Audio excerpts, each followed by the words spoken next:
ल साथीहरु अहिले चाहिँ फेसबुकमा नयाँ अपडेट आइसकेको छ। पहिले भएको bonus ads on reel in stream ad अहिले चाहिँ पुरै हटिसकेको छ। यदि तपाईहरुले bonus ads on reel in stream एडबाट कमाउँदै हुनुहुन्थ्यो, मोनेटाइज गरेर कमाउँदै हुनुहुन्थ्यो भने अहिले चाहिँ त्यो पुरै हटिसकेको छ। उहाँहरुको लागि अलिकति दुःखको खबर। र अहिले नयाँ अपडेट आइसकेको छ।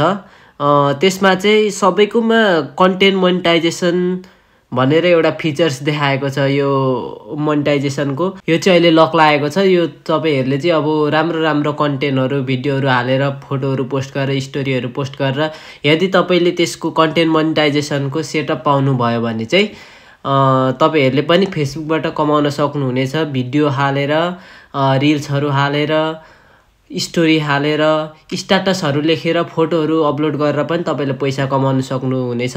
तर त्यो भन्दा पहिले चाहिँ तपाईले कन्टेन्ट मोनेटाइजेसन टुल चाहिँ सेटअप गर्नुपर्छ। तपाईलाई फेसबुकले कन्टेन्ट मोनेटाइजेसन टुल्स सेटअपको लागि इन्भाइट गर्नुपर्छ। यसको लागि कुनै पनि क्राइटेरिया तोकिएको छैन। तपाईले यहाँ गएर देख्न सक्नुहुन्छ। प्रोफेसनल ड्याशबोर्डमा गएर यहाँ मोनेटाइजेसनमा गएर देख्न सक्नुहुन्छ।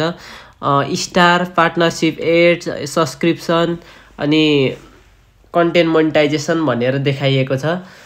पहिले चाहिँ यहाँ थुप्रै देखाइएको थियो। बनोस एड्स अन रिलहरु इन स्ट्रिम एड भनेर देखाइएको थियो। त्यो चाहिँ अहिले हटिसकेको छ र अहिले तपाईहरुले देख्न सक्नुहुन्छ सब्सक्रिप्सन भनेर। यहाँ पनि यसको पनि यसमा क्राइटेरिया देखाएको छैन।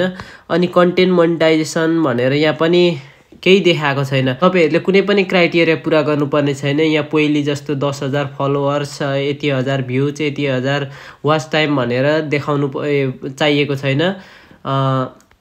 तपाईहरुले बस भिडियोहरु हाल्नुहोस्, राम्रोसँग रिच बढाउनुहोस्।